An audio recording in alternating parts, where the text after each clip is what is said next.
I was an ICU nurse at a major medical center in San Francisco, and he was doing a residency, and so that's how we met in the ICU, and we had a great time. Things were really fun, and kind of the hospital got involved. They kind of took it as like, isn't this cute, the nurse and the intern resident love affair. My self-confidence really eroded fast after I got into the relationship. He started in on the, my skills as and just subtly say, people don't think you're a very good nurse. And I've always had raving reviews, but I thought, well, he's the doctor, he's the one talking to the resident, so maybe he's correct. In an emergency, if I had to give drugs or something real fast, I found myself really looking at, is this the right decision? Well, and I knew it was, but he had me so nervous about my skills that I actually transferred to a different area of nursing, one where I didn't feel like I would have to make such critical decisions. Domestic violence is a pattern of controlling behavior which includes physical violence, assault, emotional abuse. It can include stalking, isolating the victim from friends and families and coworkers. So it's a whole system of power and control over the victim. We were having a fight on the streets of Chicago, and he hit me so hard that I fell over and I hit my head on the curb. And what was amazing that there must have been 50, 60 people that saw it, and no one said a word. Everybody just walked away. He would come in the middle of the night and threaten me, or slap me, or hold me down, pin me down, and say, I'm going to kill you. And that left me in such terror and anxiety that I would the rest of the night. Here I was afraid for my life, and now I had a child, and I was afraid for that child's life, and I thought there's nowhere to turn. I was seeing a counselor, and he just said, how can you leave him? He's a doctor. He takes really good care of you. And in this country would love being married to a doctor. If people stay in abusive relationships, it's because they're afraid of what the batterer will do if they leave them. It's because they don't have the support they need in terms of resources to start a new life. It's because they get messages from people in their lives that they should stay in the relationship. So there's a lot of reasons that people are forced to stay in abusive relationships, but nobody wants to be battered, nobody wants to be abused, and nobody wants to be a victim of domestic violence.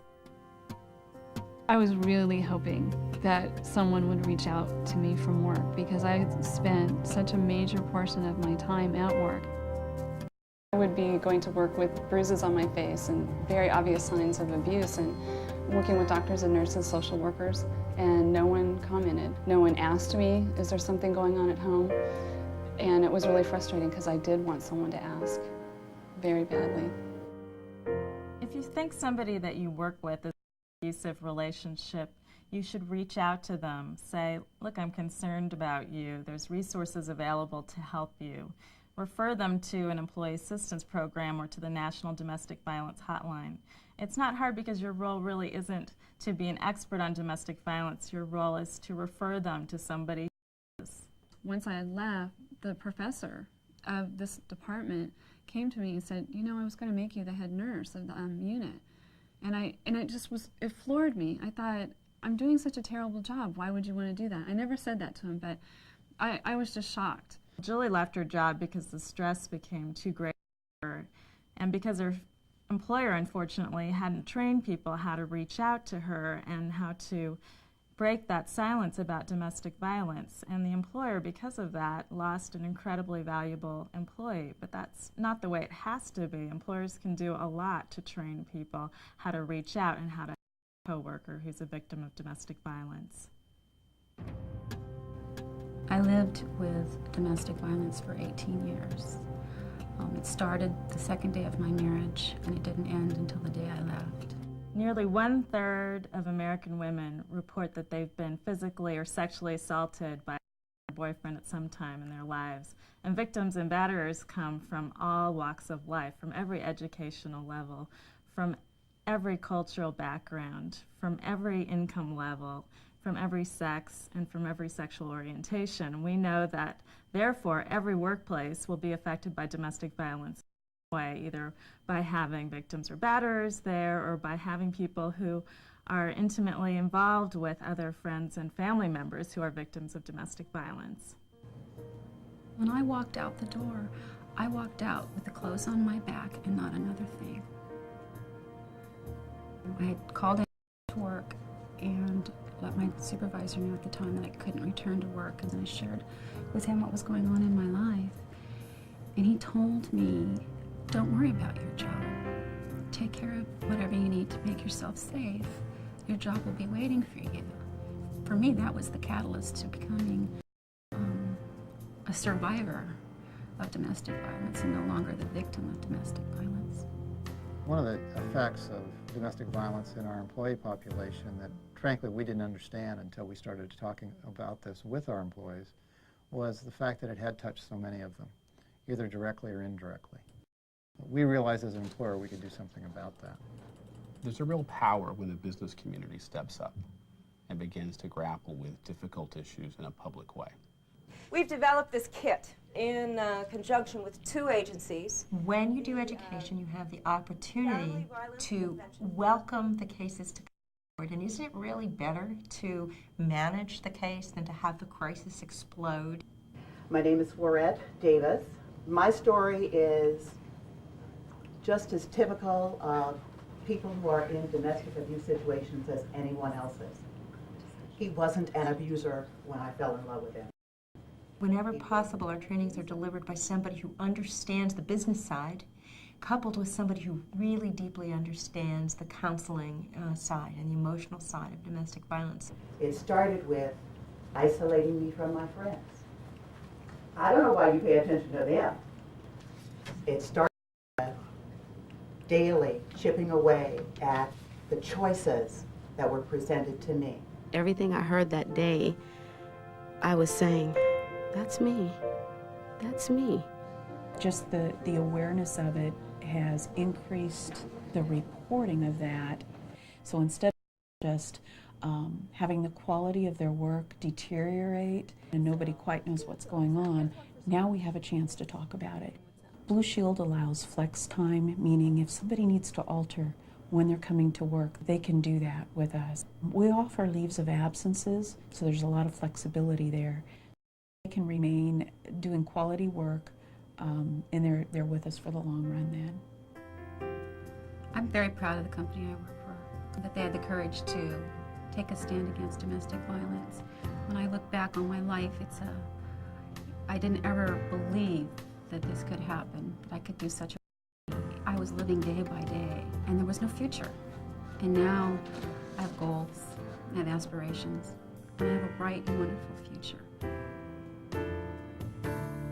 Employers can reduce workplace violence and reduce legal liability by proactively addressing domestic violence at the workplace. And it doesn't have to be hard, and you don't have to be a large company to do that, because there's local domestic violence programs, there's courts, there's law enforcement that can help even small employers assist employees who are threatened by domestic violence.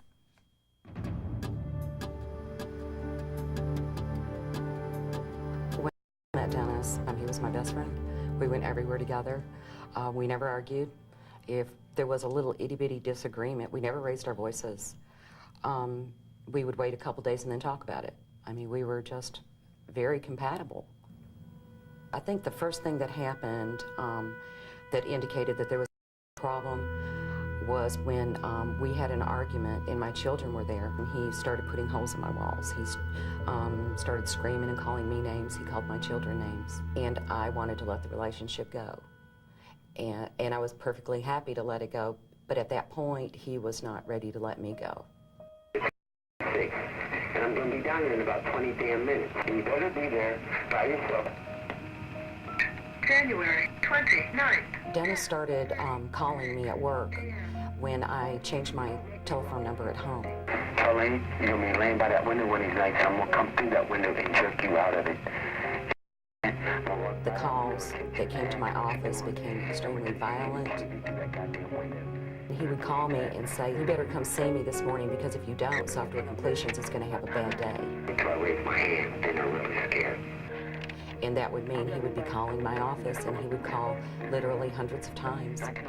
In one particular day, he called 600 times in one day. I guess I'll just have to keep calling your work and I guess you'll pay the bill, I guess. We have a small company when we probably had at that time 5 or 6 people answering the phone, and 5 people trying to answer 400 phone calls in a 4-hour period. And it was just so distracting and frustrating. January 31st, 8.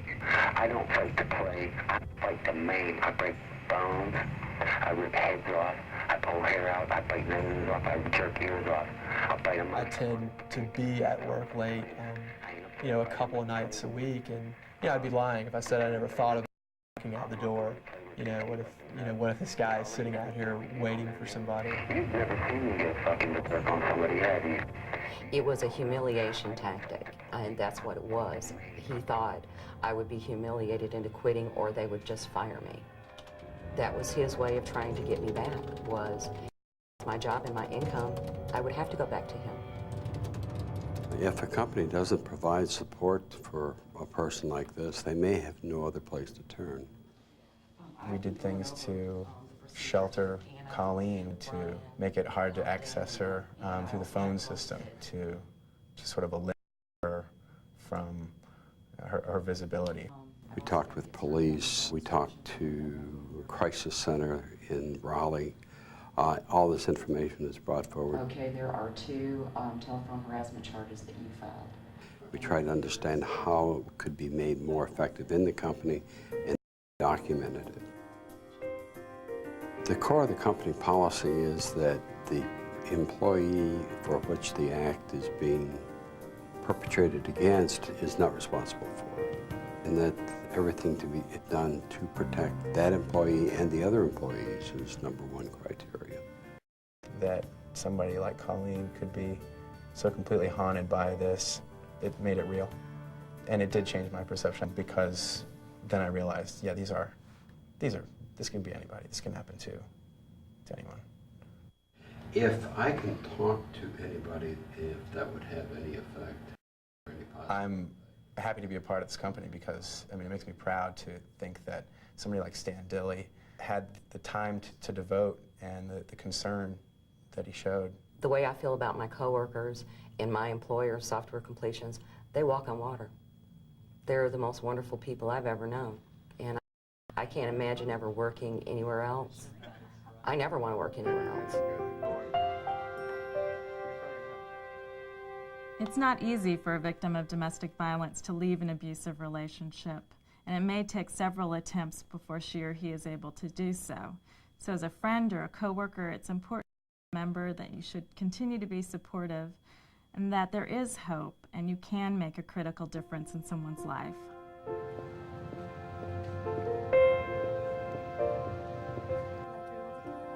When I really did some deep soul searching about how did this happen to me and how turn this into a positive situation, I realized I think it's because of lack of education. And so I thought, what a better way to go ahead and take this situation and turn it into something positive. What they usually want to do is talk, and they want someone to listen, and they want someone to believe them. Actually, what I'm doing is teaching nursing students. So that just became my goal and my focus. If you suspect someone, there's 2 options: that they go to the Women's Center and seek out a counselor, or if they're in immediate danger, they go to the shelter with the kids. You're really hungry. If you had asked me 5 years ago if I felt this good today, I would say crazy. Here I was calling suicide hotlines. I was totally hopeless and just in despair. And now it's not easy being a single mom, but it's certainly a lot better than the situation that I was living under. And I'd say we're doing really, really well.